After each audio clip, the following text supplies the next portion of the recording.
Ang ating online program ay magsisimula sa loob ng ilang minuto.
As the country's lead in rice science and development, PhilRice envisions a competitive, sustainable, and resilient rice farming sector through the use of clean, green, practical, and smart technologies. Over the years, PhilRice has focused on improving rice harvest and making the land productive. Now, PhilRice prepares the future of rice and its environment with its new research and development programs. Coping with climate change, high-value products from rice and its environment, farming without fossil fuel, intensified rice-based agri-biosystems, and future rice. A climate-resilient rice-based farming system is able to withstand or recover from climate change-related stresses or damages. For it to be possible, the Coping with Climate Change program generates and manages climate change-related knowledge and information. enhances the climate change adaptive capacity of rice farming systems, ensures household food and income security in climate change vulnerable areas. The high-value products from rice and its environment program focuses on augmenting the income and improving the nutritional status of the rice farming community members through rice and rice-based products. A high-value rice grain. High-value products from the rice grain and other parts of the rice plant. And knowing the beneficial organisms in the rice environment will bring about enhancement of quality, nutrition, shelf life, market value, profitability, and availability of rice, rice-based products, and products from the rice environment. Farming without fossil energy means reducing dependence on or eliminating fossil fuel and other commercial inputs. Resource recovery and development of alternative and renewable energy sources approach for sustainable and profitable rice-based farming. The Intensified Rice-Based Agri-Biosystems program works on characterization, market scanning, and segmentation, economic impact, social acceptability, and business positioning of rice-based agri-biosystem products and models. Mapping and scoping, assessing, piloting, and market streaming are the processes involved in the program. Organizing, innovating, and promoting new knowledge, information, and products on clean, green, practical, and smart rice farming to rice stakeholders using the 21st century and practical cutting-edge technologies define the Future Rice program. Innovation centers, smart rice farms, rice academy, cyber community, and project management and support communication will help promote and establish livelihood opportunities on green, practical, and smart rice farming. PhilRice, developing programs and technologies that are clean, green, practical, and smart, so that Filipinos, especially the rice farmers, will have a bright future.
Ang proyektong ito ay handog sa inyo ng National Parks Development Committee at ng Department of Tourism.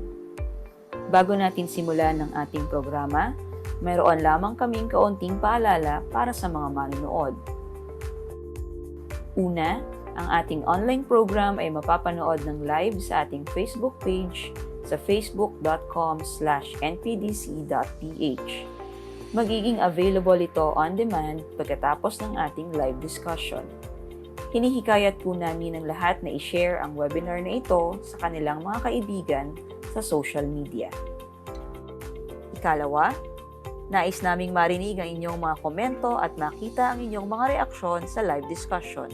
Para sa Zoom participants, Kung kayo ay may mga tanong para sa ating speaker, maaari ninyo itong iparating sa amin sa pamamagitan ng Q&A button na matatagpuan sa ibabang bahagi ng inyong screen. Para naman sa ating mga viewers sa Facebook, maaari ninyong i-comment ang inyong mga katanungan sa live video na ito. Sisikapin naming masagot ang lahat ng inyong katanungan sa nakatakdang oras.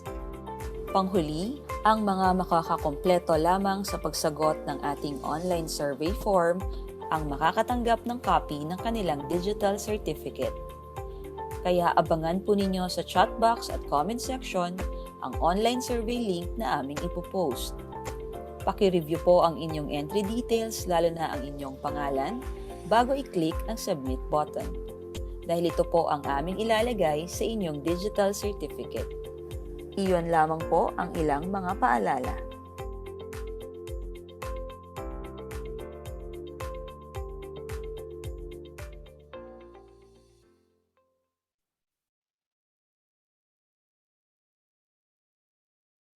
Magandang hapon po sa inyong lahat. Welcome po sa ating 34th webisode ng Park Conversations na pinamagatang Be Responsibly Healthy. Ako si Lauengco, ang inyong host para sa ating Park Conversations ngayong hapon.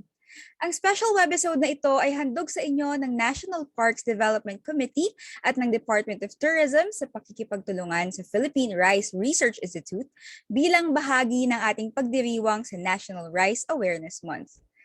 Under Proclamation Number 524, Series of 2004, the month of November is declared as the National Rice Awareness Month, coinciding with the anniversary of the Philippine Rice Research Institute. The celebration aims to heighten public awareness on rice towards the attainment of self-sufficiency. To take part in the celebration, we are holding a special Park Conversations webisode to discuss the ways on how we can be responsibly healthy and to know the role of rice in providing food and sustaining the attainment of food security.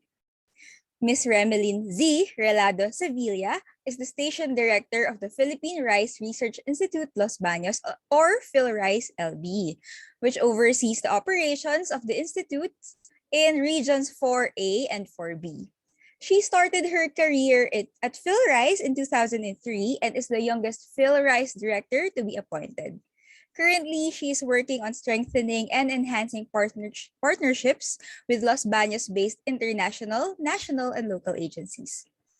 Director Sevilla, who hailed from Misamis Oriental, finished BA Sociology, cum laude at the University of the Philippines, Los Baños, or UPLB.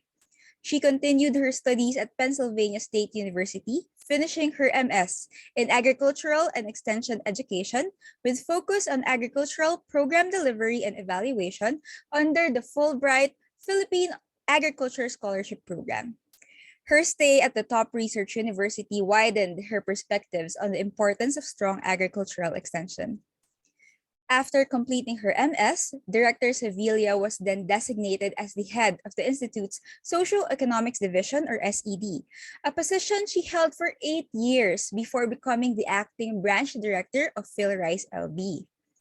At SED, aside from her management tasks, she led the monitoring of the technological and socio-economic status of rice-based farm households in 33 major rice-producing provinces across the country.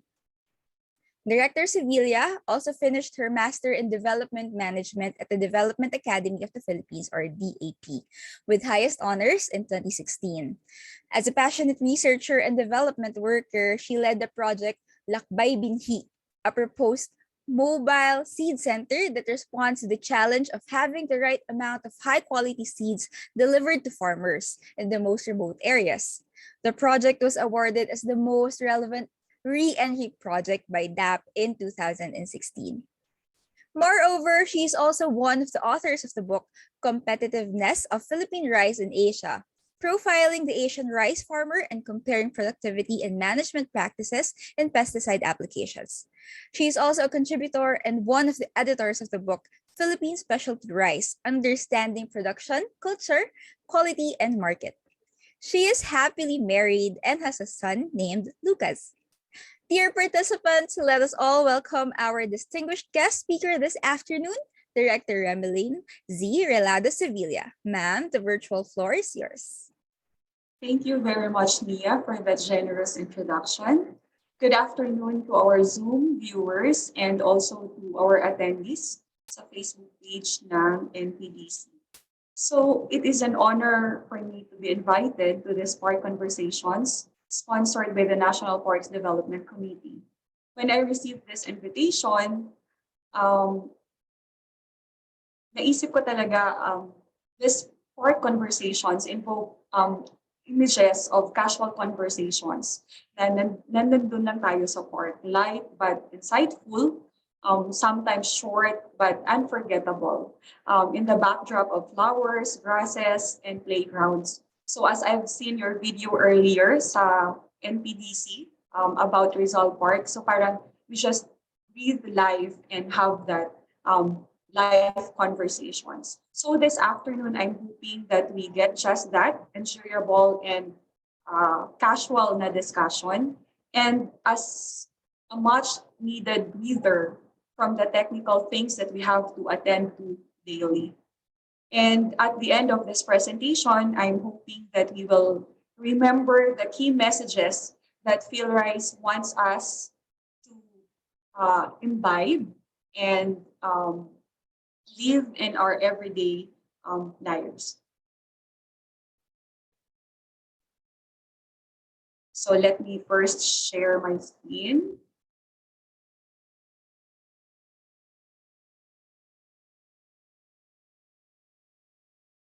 So can you see my presentation now? I have to redo it.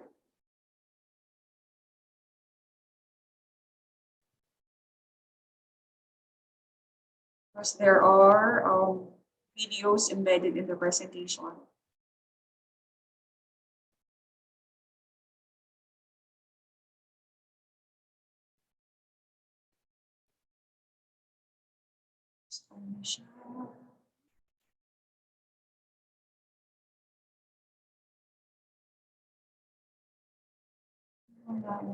Wait a minute. Cherry.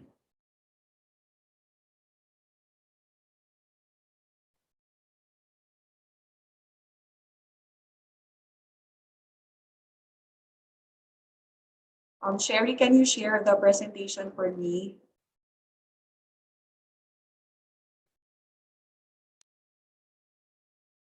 Okay, thank you.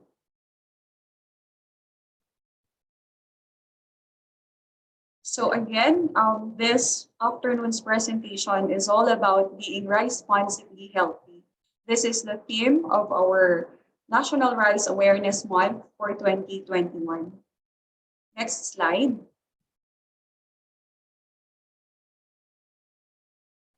November is declared as the National Rice Awareness Month pursuant to Presidential Proclamation in 2004.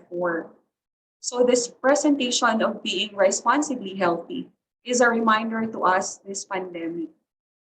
I hope that at the end of this presentation, the objectives that I set are met, that we will be equipped with values towards responsible rice consumption. We will be able to know some basic facts and figures on rice, as I have interspersed some of them in this presentation. And lastly, we will be able to show our commitment to be responsible consumers and really ignite that appreciation for our rice farmers. Next. What defines us? I think that's the first question na gusto ko pong ibato sa inyo. I think a lot of answers would come out of this from this question. And how do we know if we are less Pinoy or more of a Pinoy na Pinoy? Whenever we go abroad or anywhere in the Philippines, one of our defining moments and trademarks is our love for rice. Naalala ko nung nasa US ako, whenever a meal is served, hindi talaga nawawala ang rice. And I know a lot of students abroad, a lot of OFWs abroad, kahit saan man sila, meron silang dala-dalang rice and rice cookers. And so, I guess, one of the defining moments and trademarks for us ay yung rice really completes us. Thus, according to Doreen Fernandez, ang sabi niya dyan ay if we did not have rice, our deepest comfort food, we would probably feel less Filipino. So kung hindi tayo kumakain ng rice, sinasabi nila, ay parang hindi ka Pinoy. Ano ka, Amerikano ka ba? So that's the usual rejoinder or mga sinasabi sa atin kapag di tayo kumakain ng rice. Next. So even in our culture, sa mga movies, napakaraming mga movies talking about rice. So nandito yung kay FPJ, di ba? Pag tinignan mo yung mga kapag puno na yung salop or marami ka pang kakaining bigas. Next. And syempre, when we do celebrations, lalo na kapag may salo-salo, we always have that only rice. Kaya maraming mga restaurants offering only rice dahil nafe-feel natin na mas nabubusog tayo kapag meron talagang rice na nakahanda sa tuwing tayo ay kakain. Next. So, I think foremost of this National Rice Awareness Month is the inculcation of really how to be responsibly healthy. Kita nyo naman, with emphasis on rice, responsible. Pwede tayong maging healthy in some other ways, but sabi nga natin, one of the staples or our best staple in the Philippines ay yung rice. So when we talked about being healthy, we cannot do away with not discussing rice. So unang tip, these are actually the 3 tips or messages that PhilRice wants to impart to all of us. Tip number 1, kumain ng brown rice at iba pang mga masustansyang pagkain. So anong meron sa brown rice? That this has been, or this is the number 1 tip that PhilRice wants to impart to all of us. Cherry. So kung titignan talaga natin, according to FNRI, Filipinos face nutritional challenges. And the Philippines is exhibiting protein energy malnutrition. Kasi kung tutuusin, puro carbs yung diet natin at kadalasan nagkukulang tayo sa protein. Maraming kanin, maunti ang ulam. And moreover, we have experienced micronutrient deficiency. Ito yung deficiencies in iron, vitamin A, iodine, and so on. And these problems or these challenges are most common also around the world, particularly in children and pregnant women. And kung titignan talaga natin sa ating society, yung low and middle income countries ay nagkakaroon ng disproportionate burden of micronutrient deficiencies. And a disclaimer lamang, hindi po ako nutritionist or food scientist. But according to a lot of studies, we as a nation is experiencing the double burden of malnutrition. So kapag sinasabi natin double burden of malnutrition, marami sa ating population or sa ating populace ay underweight sila, or marami din sa atin yung obese or nagkakaroon ng diet-related na non-communicable diseases. And this trend is common among individuals, households, and the entire Filipino population. So in consequence, makikita natin what really are the leading causes of mortality in the Philippines. And looking at these causes, makikita natin na yung number 1 is heart disease, followed by vascular disease. And number 3, yung cancer. And kung titignan natin, at the number 8 na spot ay yung diabetes. And all these diseases are results of unhealthy lifestyle na kadalasan. So kung titignan natin, yung unhealthy lifestyle is the leading cause of disease.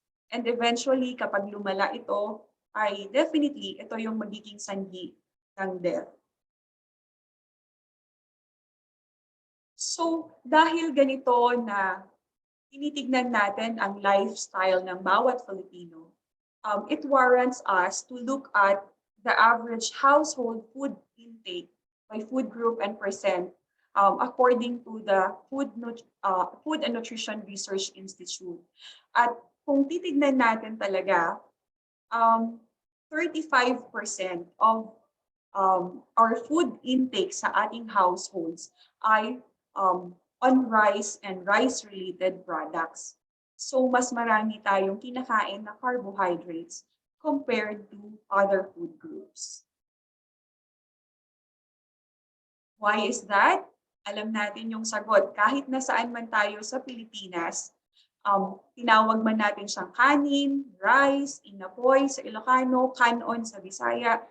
But anytime that we have our meal, hindi posible, hindi pwede na walang rice. And at the same time, kapag tayo ay nagmerienda, definitely, marami din tayong makikita na mga products na gawa sa rice. Andiyan yung mga kakanin, bingka, puto, and so on and so forth. So really, rice, consumption of rice is embedded in our daily lives and in our food culture in the Philippines. Next. So sinasabi that a Filipino consumes about 110 kilograms of white rice per year. Ganon karami yung kinakain natin. And if you calculate this or compute this per day, it would boil down to 4 cups ng rice na kinakain natin. Bakit natin gusto yung rice? Kasi definitely, sabi nila, excellent source of carbohydrates, but at the same time also, ay mura siya compared to other sources. And sabi nga natin, di ba, pag malambot yung rice, pag maputi yung rice, maganda yung eating quality, napakasarap kumain at sigurado, napakarami nating nakakain. So sabi ko nga, yung Filipino meal is not complete without rice.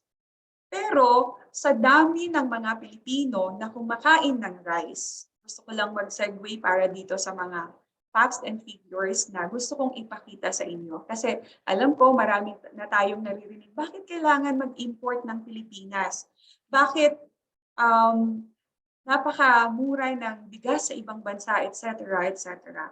And with this, kita natin that our total utilization or total rice utilization in a year, for example, in 2019, amounts to 15.30 million metric tons.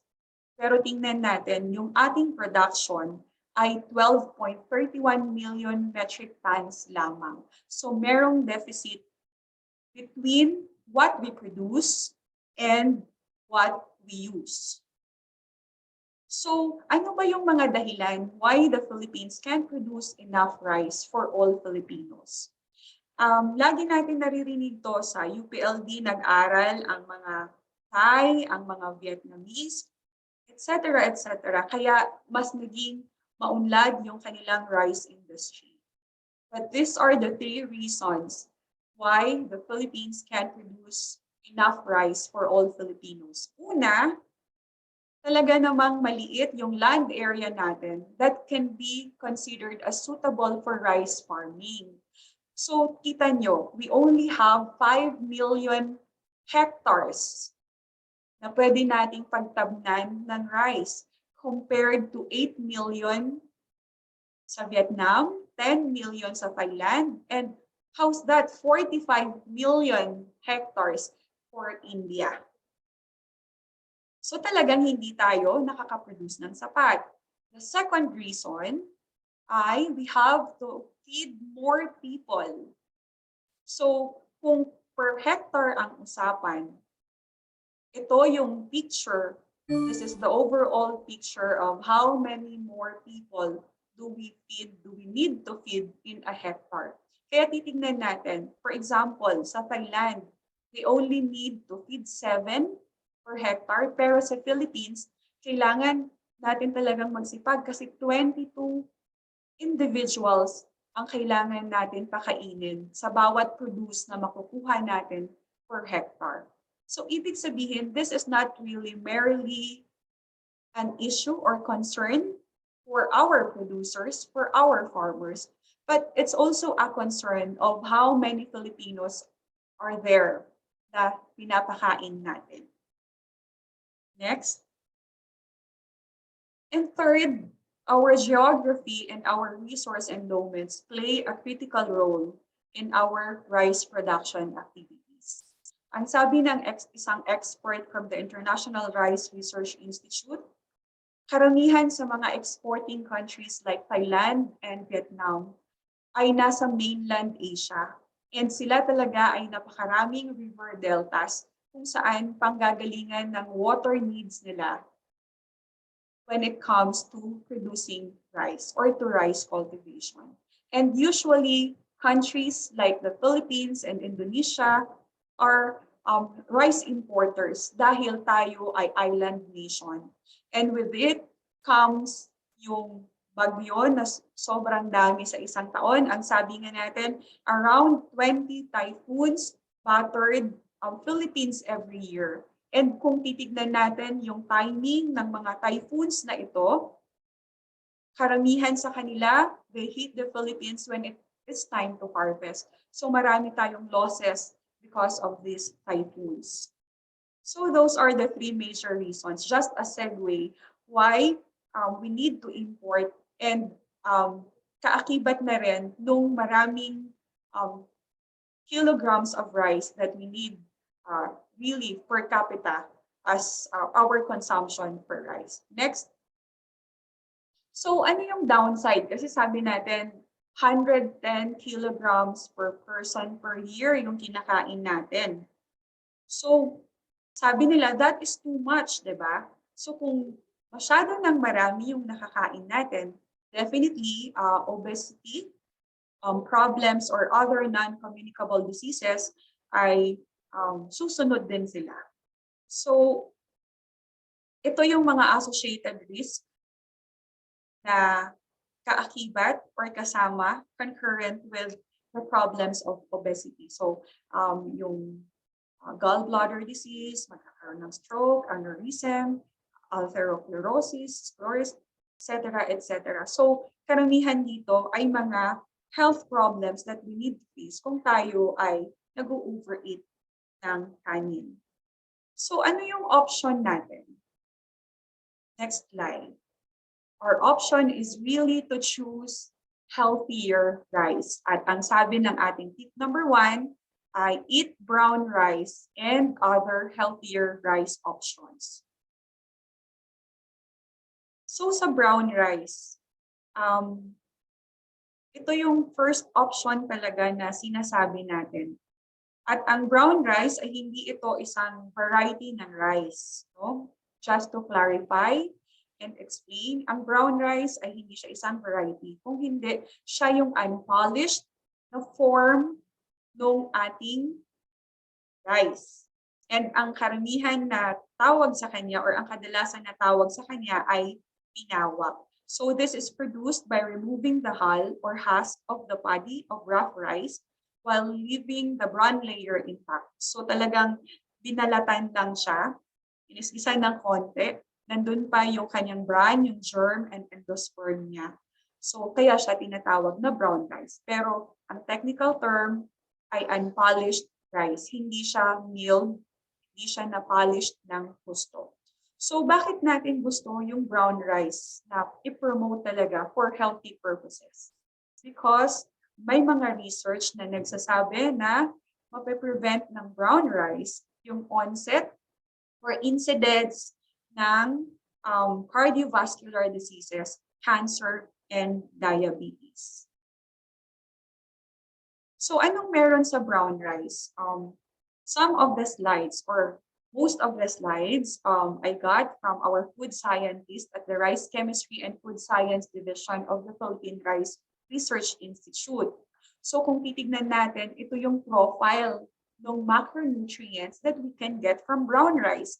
So kapag tinignan natin from energy content to protein to fats, talagang nakakalamang yung values na meron ang brown rice. So, ibig sabihin, the more we eat brown rice, the higher the content of macronutrients that we can get from it.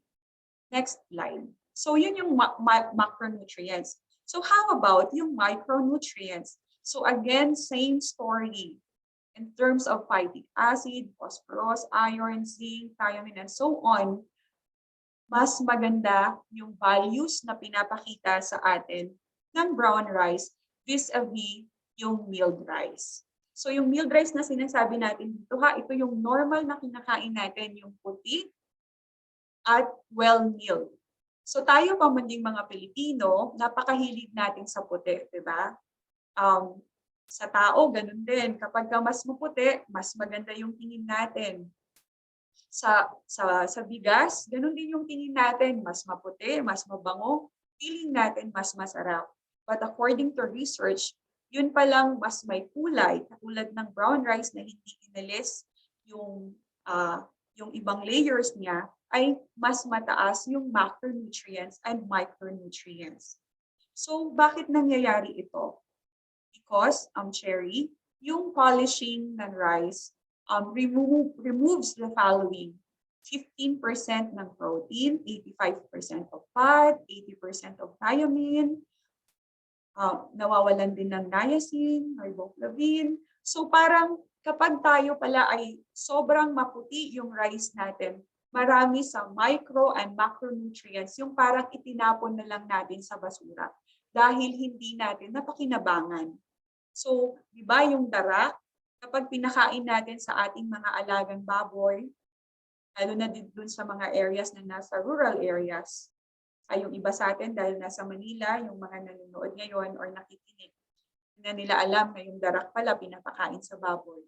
Kaya tumataba yung ating mga alagang baboy. So, kasi yan yung mga nawawala dahil nag-polish tayo. Next.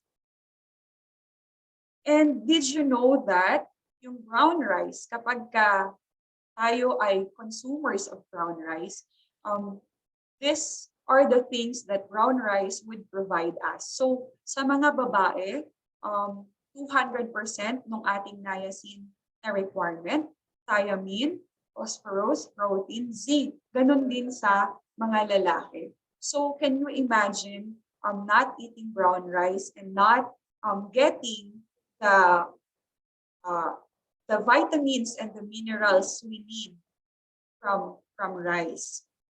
So, ang health claims on brown rice ay isa siyang whole grain food kasi nandun pa yung dietary fiber. Next.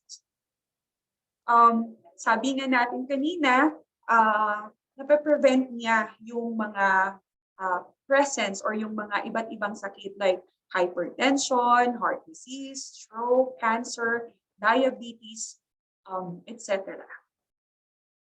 And usually, pag tinitignan natin, ina-associate natin yung good components ng brown rice dun sa beneficial effects na makukuha natin sa kanya. Next. So again, sabi nga nila, yung blood pressure natin ay bumababa kapag tayo ay kumakain ng brown rice kasi part siya ng whole grains na sinasabi. And in addition, yung pagkain ng whole grain foods ay definitely, sabi nga natin, makakababa dun sa risk natin na magkaroon tayo ng cardiovascular disease. Okay. So let's watch a short video on brown rice consumption.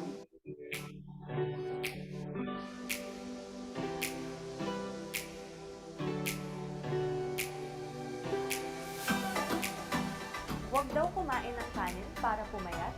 Safe ba yun? Kung on diet, mag-brown rice.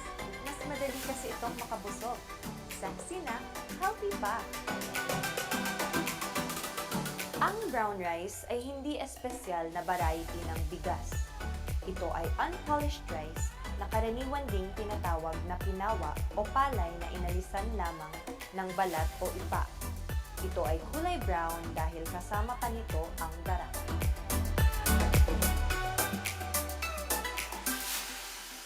brown rice ay mayaman sa fiber, kaya nire-recommend ito sa mga nagda-diet.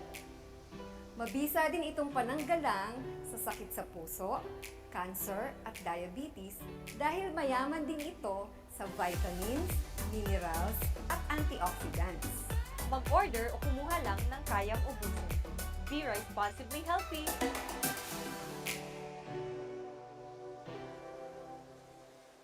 So again, be responsibly healthy, yun yung sabi, when consuming brown rice.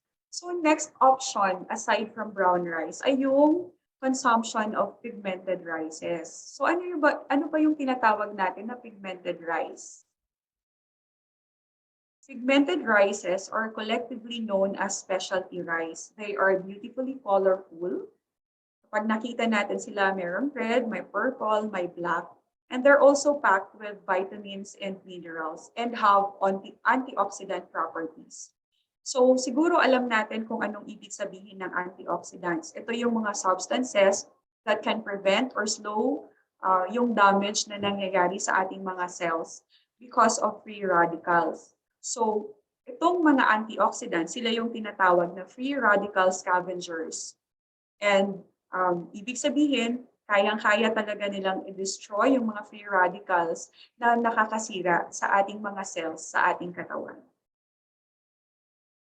So in terms of rice, may tinatawag tayo na anthocyanin. Yung anthocyanin, ito yung mga antioxidants or beneficial na plant pigments or compounds na makikita natin. And ito yung reason kung bakit nakikita natin yung ibang colors ng rice katulad ng red, purple, or black.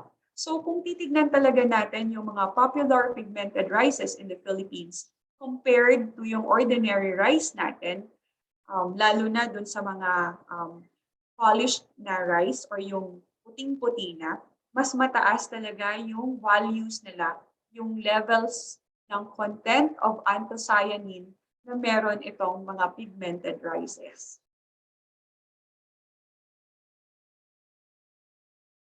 So yun, so brown rice, and then we have pigmented rice na mataas ang level ng anthocyanin. Another option, an upcoming option for all Filipinos, ay yung tinatawag ng pill rice na golden rice. Ano ba yung golden rice? Ang golden rice ay isang kasagutan para sa vitamin A deficiency na umiiral sa ibang portions of our population. So, kapag ikaw ay may VAD or VAD, possible na ikaw ay mabubulag kasi ito ay isang leading cause of blindness sa mga kabataan. It will also increase yung risk of death from certain infections kasi kulang nga sa vitamin A. And definitely yung mga pregnant and lactating women ay nakaka-experience din ng VAD. So kapag medyo gabi na at nagkaroon ka ng night blindness, pwede kang magpa-check kasi nga baka ikaw ay nakakaranas na ng vitamin A deficiency. And some facts regarding VAD, approximately ay 670,000 children sa buong mundo die every year because of VAD. And another 350,000 go blind.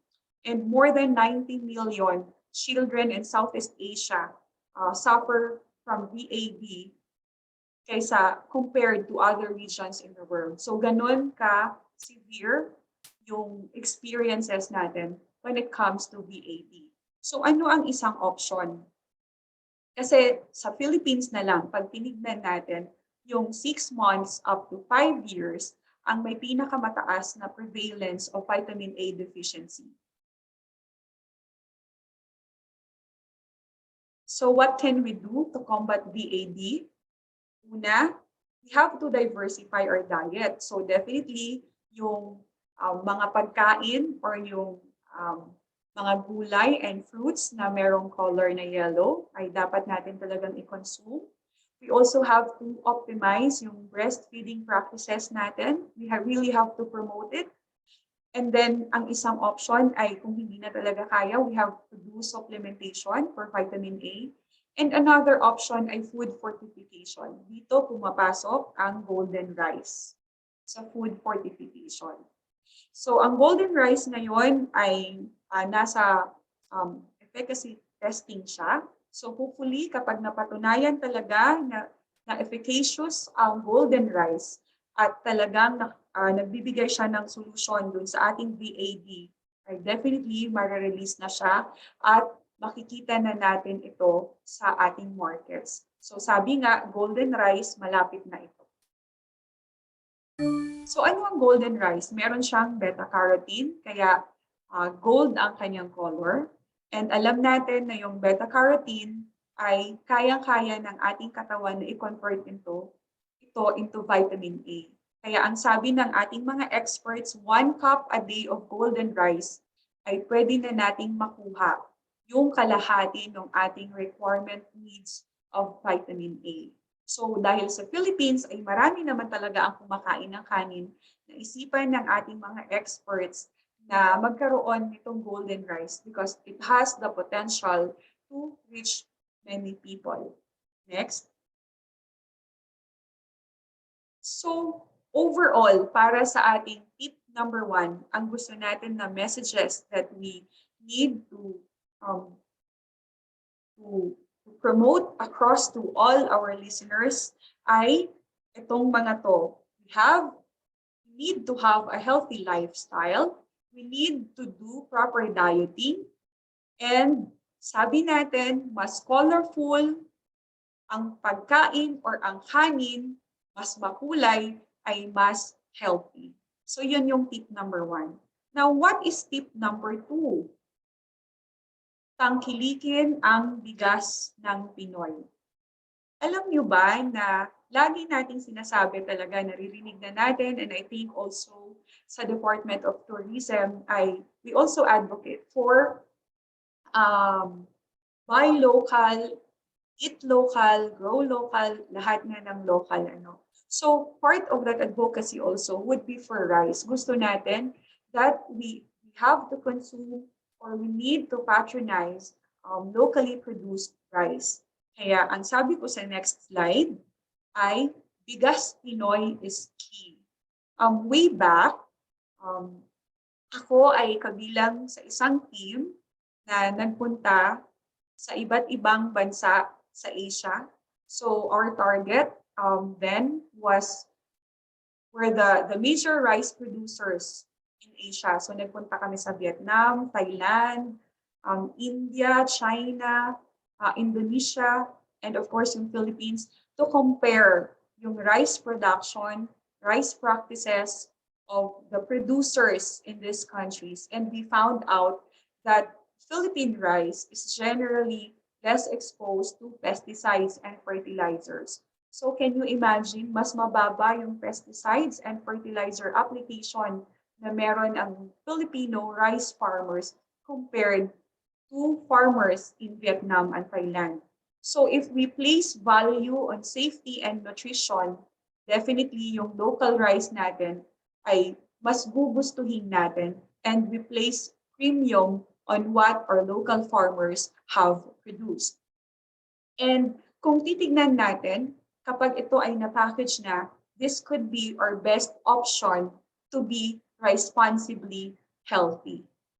Kasi nga, ang practices at ang inputs niya ay mababa ang fertilizers and mababa ang pesticides.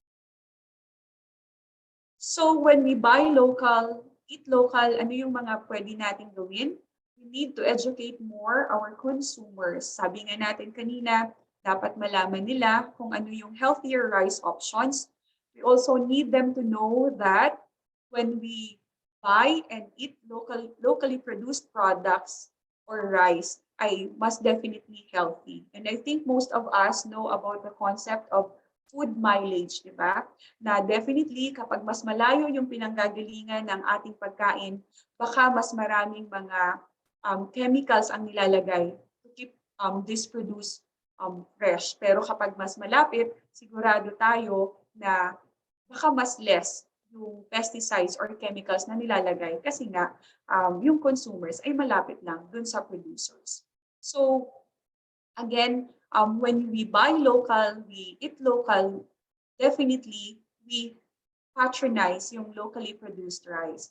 And syempre kapag na tinangkilik natin yung sariling atin, consequently, we support the livelihood of our farmers. And I think this is very important kasi marami na sa atin, lalo na sa ating younger generations, ay hindi na nakakakita siguro ng isang magsasaka and how our rice farmers labor under the sun just to produce a kilogram of rice.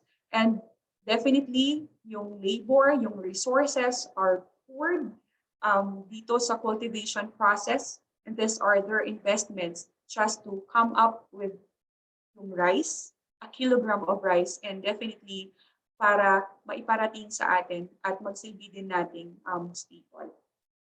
So, Miss Cherry, another video para sa tangkilikin ang bigas ng Pinoy. Tiwala ako sa kapwa Pinoy, kaya bigas ng Pinas ang pinipili ko.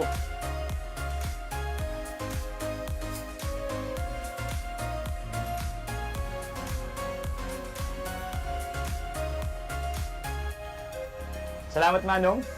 Bukod sa masarap ang bigas Pinas, feeling safe pa ako dahil alam kong Pinoy ang nagtanim. Ayon sa isang pag-aaral, ang mga magsasakang Pinoy ay isa sa mga pinakamababang maglagay ng pestisidyo sa palayan kumpara sa ibang bansa. Kaya naman, bigas Pinoy ang bilhin natin. Bukod sa masarap na, nakatulong ka pa sa ating mga magsasaka. Choose wisely and be responsibly healthy. Again, choose wisely and be responsibly healthy. First step, isang practical na tip, paano tayo makakapag-umpisa sa pagtangkilik ng bigas Pinoy, kailangan natin magbasa ng mga labels. So kapag bibili tayo, we make sure that the product is made in the Philippines. And ito yung karamihan sa mga ambassadors or ambassadress, kung ano man ang champions for our National Rice Awareness Month. So kita nyo naman, andyan si Piolo Pascual, andyan si Ariela Arida. Kita nyo naman, katabi ko malapit ko nang maging katabi si Piolo Pascual dito sa picture na to. Next. So, we're finished with tip number 1, yung sa brown rice at iba pang healthier rice options. Tip number 2 ay tangkilikin ang bigas ng Pinoy. And tip number 3, or last tip, ay huwag takaw tingin. Kumuha lang ng kayang ubusin. So marami sa atin, kapag naka-under rice, gusto natin, kuha lang ng kuha. But in the end, hindi na pala natin talaga kayang ubusin at ito ay nasasayang lamang. So, when we dine out, we order only what we can consume. Kapag nasa bahay naman tayo, magsasaing lamang tayo ng kaya nating ubusin.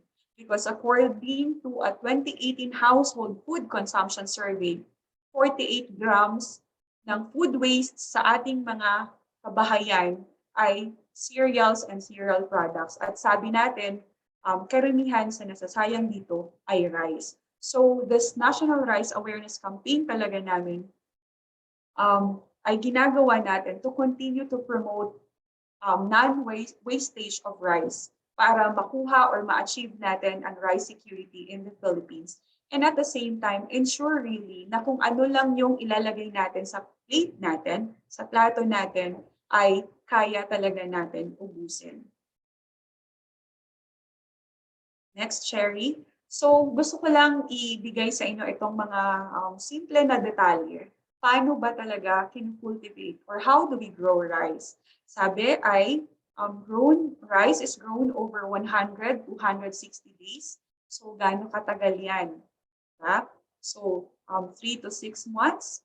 Tapos, kung tayo ay magpapatubo ng rice, ay isipin nyo na lang, 1,432 liters of water ang kailangan just to produce a kilogram of rice. And yung irrigated rice, o yung sabi nila ay merong patubig na rice, ay uses an estimated 34 to 43% of the total world's irrigation water. So ganun talaga karami yung nilalaan natin na water just to produce rice. And did you know that a farmer invest a total of around 50,000 in growing a hectare of land to rice? And kung tutuusin yung returns na makukuha lamang niya ay around 20,000. So kung 20,000 tapos ilang buwan pa, 3 months for example, niya mapapatubo or bago siya makapag-harvest, ito lamang yung kita ng ating mga magsasaka. Kaya there is really that wisdom in saving and not wasting rice. Kaya kami sa PhilRice naniniwala na, Cherry, ang palay, bigas at kanin ay dapat hindi natin sayangin. Kaya bago ko magtapos for this afternoon's presentation, highlighting the 3 tips that we have from the Philippine Rice Research Institute, I would like all of us to recite together itong panatang makapalay, to instill in our hearts and in our minds the importance of rice. Sabi nga natin, rice is life. So siguro sa mga nasa Zoom and sa mga sumusubaybay sa atin sa ating Facebook, sa Facebook page ng NPDC, sabay-sabay nating bigkasin itong panatang makapalay. So Ms. Mia, sabayan mo ako. Yes, Director. Okay. Sige. Bilang isang mamamayang Pilipino, nakikiisa ako sa panatang huwag magsayang ng kanin at bigas. Magsasaing ako ng sapat lamang at sisiguraduhin tama ang pagkakaluto nito. Kukuha ako ng kaya kong ubusin upang sa aking pinggan ay walang matirang kanin. Ganon din ang aking gagawin kung may handaan o kung sa labas ako kakain. Ang brown rice o pinawa ay aking kakainin, pati na ang ibang pagkain bukod sa kanin tulad ng saba, kamote at mais. Ituturo ko sa iba ang responsableng pagkonsumo ng mabigyang halaga ang pagod ng mga magsasaka at nang makatulong na maging sapat ang bigas sa Pilipinas. Aking isa sa puso ang panatang ito dahil sa bawat budil ng bigas o kanin na aking matitipid ay may buhay na masasagip. So hopefully, those words in this panatang makapalay resonated with us. And I'm hoping that as we move forward, as we celebrate the National Rice Awareness Month, and kahit dun sa everyday or sa pang-araw-araw natin na pamumuhay, we will be able to remember the spirit of this panatang makabalay and put value and importance to the rice produced by our farmers who have given their sacrifices just for us to enjoy yung rice natin. So, in the end, ending this presentation and in celebration of the National Rice Awareness Month, I would like all of us to remember that we need to be responsibly healthy, and tayo ay kakain ng brown rice at iba pang mga masustansyang pagkain. Tatangkilikin natin ang bigas ng Pinoy. At pangatlo, huwag tayong takaw tingin. Kunin lamang natin ang kaya nating ubusin. Mabuhay ang mga magsasakang Pilipino, and thank you for joining me this afternoon in really looking at how to be responsibly healthy. Maraming salamat from the Philippine Rice Research Institute. Ayan, maraming salamat po, Director Sevilla, para sa inyong presentation. Sobrang timely nito para sa ating National Rice Awareness Month. At I'm pretty sure madami sa ating mga manonood ang talagang nakarelate, dahil bilang mga Pilipino ay talagang mga rice lovers tayo at sana ay naisa puso din nila ang panatang makapalay na talagang napakahalaga. Kung talagang rice lover ka, dapat ay kumain ng healthier rice at huwag takaw tingin at tangkilikin ang bigas ng Pinoy, hindi po ba? So sana ang ating mga manonood talaga ay maraming natutuhan at talagang matangkilikin ang mga lokal na produkto at mabuhay talaga ang ating mga magsasaka. So sa mga manonood po natin, pwede na tayo ngayong magbigay ng ating mga komento o magtanong.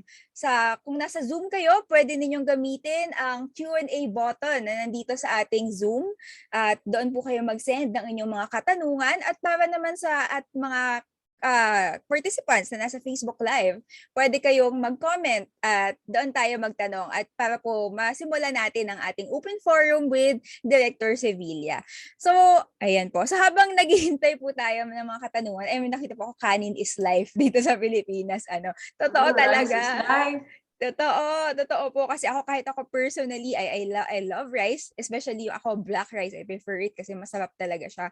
Pero po kasi 'di ba sa Pilipinas, ang mga tao, meron silang mga rason kung bakit po kaya, actually yun po yung tatanong ko, ano po ba yung mga rason? Bakit nga ba hindi masyadong parang mas preferred ng mga tao ang white rice? At paano kaya natin sila tutulungan na tangkilikin ang healthier rice? Kasi po ako naririnig ko yung mga tao ay mas mahal daw pag hindi white rice, or mabango nga po kasi tulad na sinabi niyo, mabango ang white rice. So ano po ba yung mga madalas na dahilan at paano po natin sila tutulungan na tangkilikin ang ating healthier rice?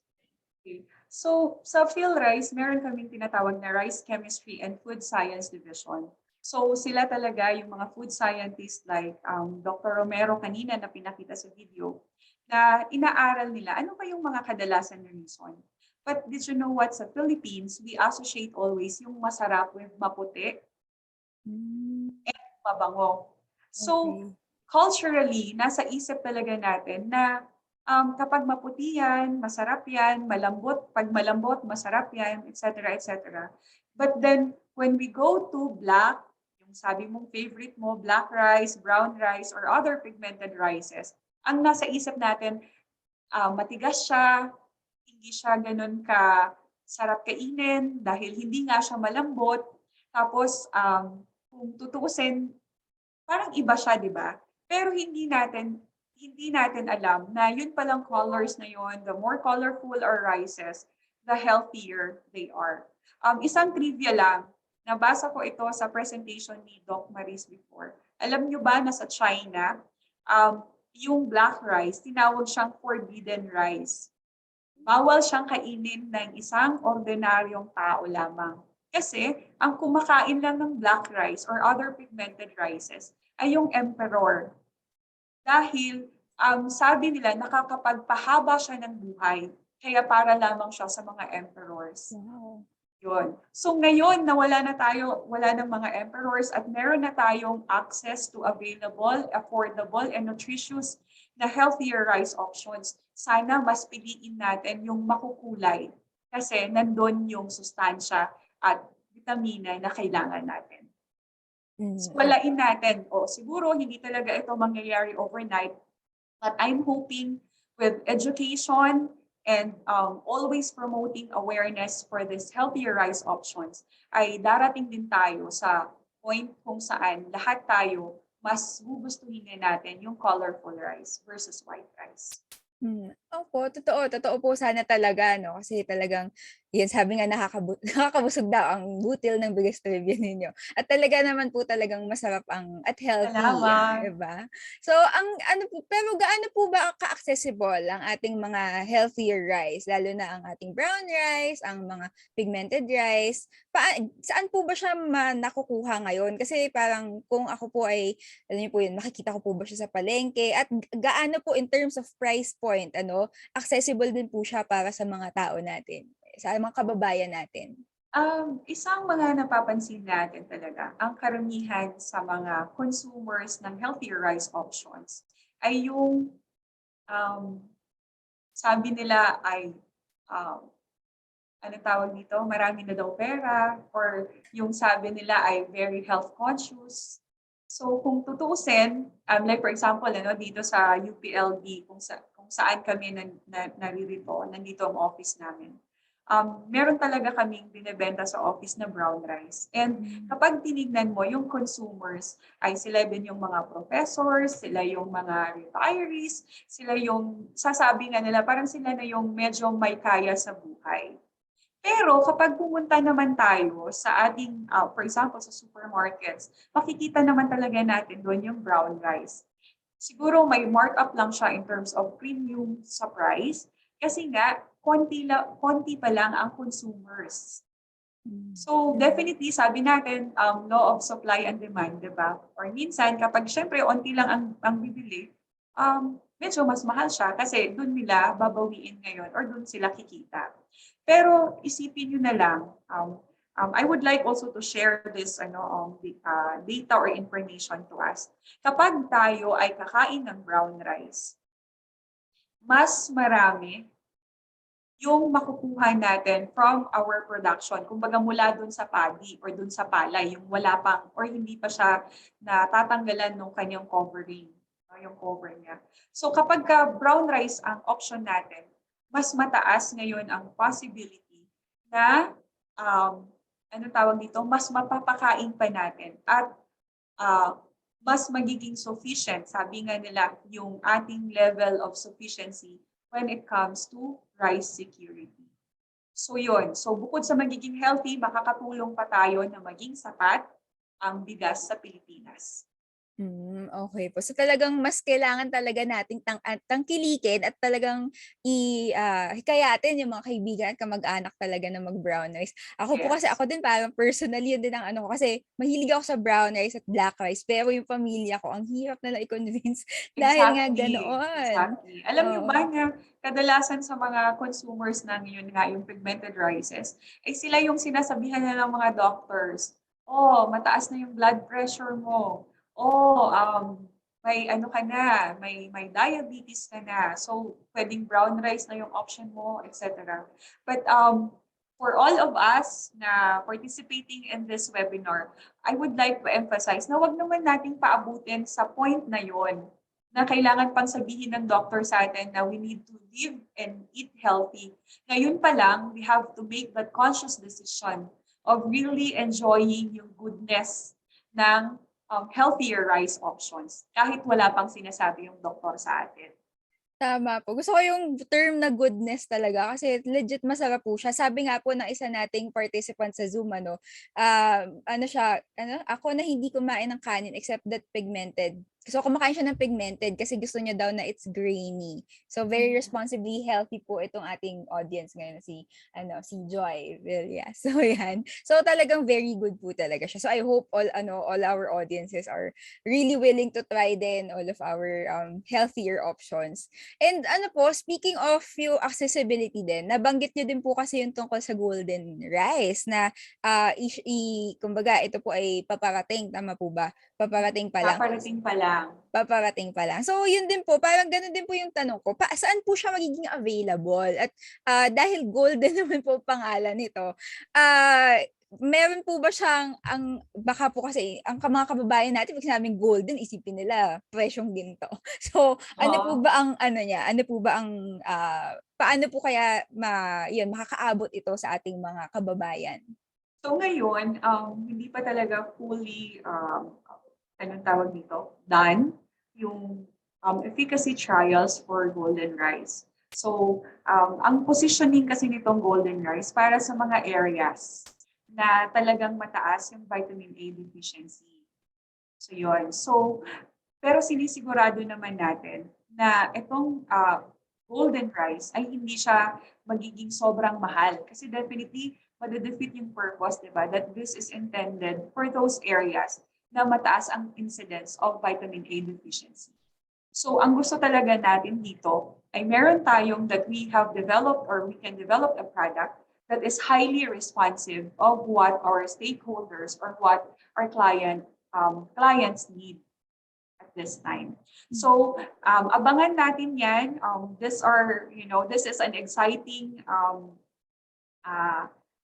development dito sa ating rice industry dahil magkakaroon na nga ng golden rice. And did you know that, another trivia na naman, the Philippines is the first to produce golden rice, and it will be the first country, yes, to release golden rice na available for consumption sa buong Philippine population.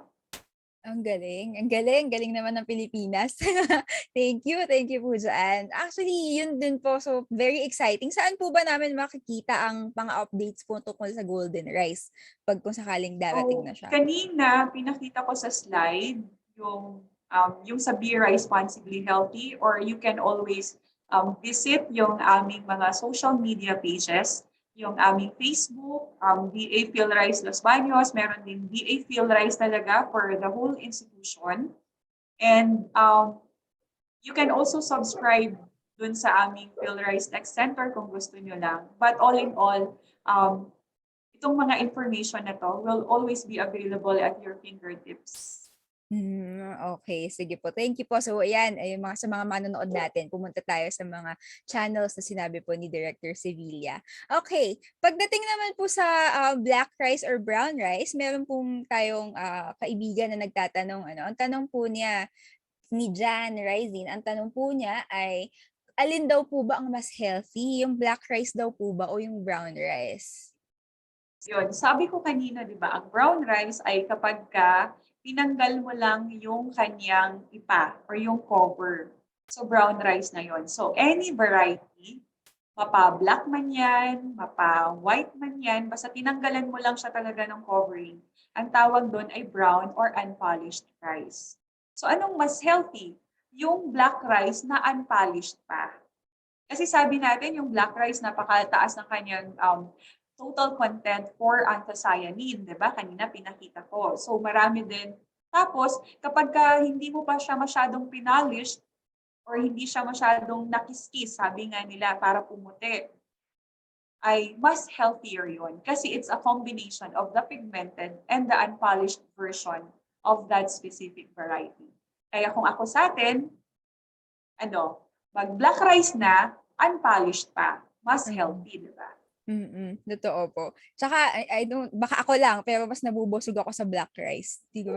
Yes, sabi nga nung lagi kong natatandaan yung sinasabi ng aming food scientist, mabilis ka talagang mabusog sa brown rice, sa pigmented rices. Mataas ang kanilang tinatawag na satiety levels.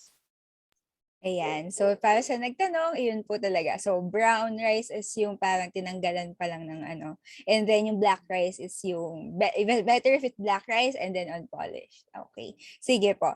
Now, gusto ko pong i-tackle naman, habang naghihintay pa po tayo ng iba pang tanong, gusto ko naman pong i-tackle yung nabanggit nyo po kanina, na tayo ay nag-i-import kayo ng rice. Binanggit nyo naman po ang mga dahilan, ang tanong ko po ay, are we seeing a future na magiging self-sufficient tayo sa ating bigas? At ano po ba yung vision natin sa rice industry sa Philippines? Dahil yun nga po, habang siyempre gusto natin na tangkilikin ang bigas ng Pinoy, di ba? So ano po ba, paano po, yun po, magkakaroon ba ng self-sufficiency in the near future? And ano po yung vision natin or nakita nating future ng rice industry sa Philippines? Okay, so sa Philippine Rice Research Institute, yung amin talagang vision is really to have a rice-secure Philippines. At yung Department of Agriculture natin, in line with their vision also, the food-secure Philippines. So gusto talaga natin. And I think there are a lot of opportunities and avenues for us na mas mapataas talaga natin yung production, yung rice production sa Philippines. And sabi natin, kung mas mapapataas natin yung rice production sa Philippines, hindi imposible na in the future ay tayo ay magiging sufficient din pagdating sa rice production. So sa Philippine Rice Research Institute, hindi lang kami advocates for responsible consumption. Kung tutuusin, kami ay isang rice research institution na we also do research and development for technologies that could increase rice yields and reduce cost sa Pilipinas. So kung tutusin, ang aim talaga natin lagi, lalo na sa PhilRice, ay mas, sabi nga, ay masaganang ani at mataas na kita for our farmers. And when we say masaganang ani, we're always taking a step towards a rice-secure Philippines. Okay po, understood po. So yun talagang important, maging rice secure ang Philippines talaga. Lalo na at para sa ikabubuti din talaga ng ating mga magsasaka at syempre sa mga consumers din po natin, meron din talagang makain. So yun talagang importante. Thank you po doon sa tanong na yun. Actually, sobrang linaw po ng inyong presentation. Mukhang kaya medyo hindi po masyado nagtatanong ngayon ang ating mga audience dahil mukhang sobrang natuwa sila, dahil usapang kanin at very easy to digest. Ayun po. Siguro po ang last question ko na lang po ano po ba yung mga proyekto natin ngayon sa Philippine Rice Research Institute ngayong National Rice Awareness Month para po, ayun po, para maimbitahan din po natin ang ating mga manonood kung sakaling mayroon po silang maitutulong po doon sa mga proyektong iyon. So thank you for asking, Mia. Napakalaking opportunity for us also to promote the remaining activities that we have scheduled for this National Rice Awareness Month. So kung tutuusin, bukas, huwag kayong kumurap. Tune in dun sa aming 𝘕𝘪𝘴𝘰𝘍𝑒 Los Baños Facebook page kasi magkakaroon ng ceremonial rice harvesting. At ang ceremonial rice harvesting na yan ay kasama namin ang National Ports Development Committee dyan sa Rizal Park kasi meron tayong maliit na rice garden dyan. So, bakit natin gustong magkaroon ng rice garden? Siguro maraming magtatanong sa inyo. Dahil gusto namin ipakita sa kabataan and sa urban dwellers na meron ang Metro Manila that na meron talaga na kung saan ba galing yung kinakain natin na kanin, di ba?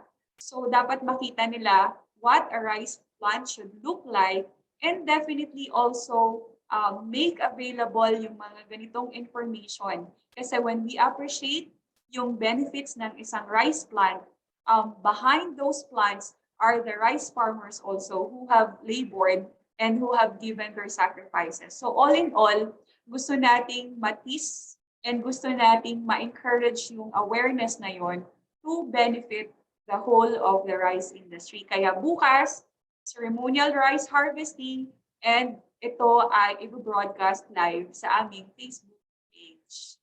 Ayan, nakakasabik naman yan. Gusto ko yung manood kasi gusto ko makita ko na itsura ng ceremonial rice harvesting. Ayan, napakaganda. So, ayan, para sa ating mga manonood, manood po tayo bukas. Anong oras daw po pala? Ayun. Umaga yun. Umaga siya. So, 9 a.m. So, make it a habit. I encourage all of you to make it a habit to to regularly visit yung aming Facebook page. All the details will be posted sa aming page, 𝐷𝐴 Los Baños. Okay. And I think yung mga kasamahan ko rin sa office, they will be actively promoting, and I think baka sa Facebook, nag-post na rin sila kung ano yung links na possible so that you can be, you will be able to join us tomorrow. Okay, so very exciting po 𝐷𝐴 Los Baños tomorrow at 9 p.m. So manood po tayo. At supportahan po natin lahat ang PhilRice at ang kanilang mga advokasya. At sana lahat tayo ay maging responsibly healthy at sundan po natin ang ating panatang makapalay. So, yes, at huwag kalimutan na dahil medyo luwag-luwag na yung quarantine classifications natin, they can visit yung rice garden na nandyan sa ating Rizal Park. Ayun. Kung gusto nyo lang magpahinga, sabi nga, you have that parang conversations about life, pwede kayo doon sa malapit sa rice garden. At tignan nyo kung ano yung itsura ng palay. Tama. It's gonna be a breath of fresh air pag nandun kayo sa rice garden doon. So yan, bumisita po tayo. So, pero mag-ingat lang tayo, pero bumisita po tayo para sa ating masaya din po yun, I'm pretty sure. So ayun po, Director Sevilla, maraming salamat po mula po sa lahat ng bumubuo ng NPDC. Taos puso kami nagpapasalamat sa pagbabahagi ninyo ng mahahalagang impormasyon sa publiko tungkol sa pag-advocate para sa pagtangkilik ng ating local agricultural products bilang pagsuporta sa ating kapwa Filipino na magsasaka. At para naman sa mga participants natin sa Zoom at sa Facebook, sana ay nagkaroon tayo ng greater appreciation sa ating Filipino farmers at sa lahat ng klase ng mga bigas. So sana rin po ay nahikayat tayo to be responsibly healthy. At ngayon naman ay i-award po natin ang Certificate of Appreciation sa ating guest speaker. So ito pong Certificate of Appreciation ay na-award kay Rhemilyn Relado-Sevilla for sharing her valuable insights and knowledge on the webinar Be Responsibly Healthy, given this 24th of November 2021 via Zoom video conference. Ito po ay pinirmahan ng ating Executive Director na si Cecile Lorenzana Romero. Ayan. So muli maraming salamat po Director Sevilla at sa ating participants sa Zoom at Facebook platform. Sana ay pare-pareho tayo natuto at nag-enjoy sa ating Park Conversations episode ngayong hapon. So magkikita ulit tayo. Thank you po, ma'am. Thank you so much. So magkikita po ulit tayo lahat sa mga susunod na Park Conversations. At ako po ulit si Mia Lauengco at maraming salamat po sa lahat ng manonood at magandang hapon sa inyong lahat. Ingat po kayo! Para makakuha ng digital certificate, pakisagutan po ang maikling survey na matatagpuan sa Zoom chat box at Facebook live comment section. Makatutulong ito upang mapagbuti pa namin sa NPDC ang kalidad ng aming mga programa at proyekto. Kung nag-enjoy kayo sa ating online program ngayong gabi, paki-follow kami sa aming social media accounts upang maging updated sa iba pang makabuluhang programa at proyekto. Para sa Facebook, paki-like ang aming Facebook page sa facebook.com/npdc.ph. Para sa Instagram, paki-follow ang npdc.ph. Para sa Twitter, npdc_ph. At para sa YouTube, mag-subscribe sa National Parks Development Committee. Hinihikayat po namin ang lahat na i-share ito sa kanilang mga kaibigan sa social media.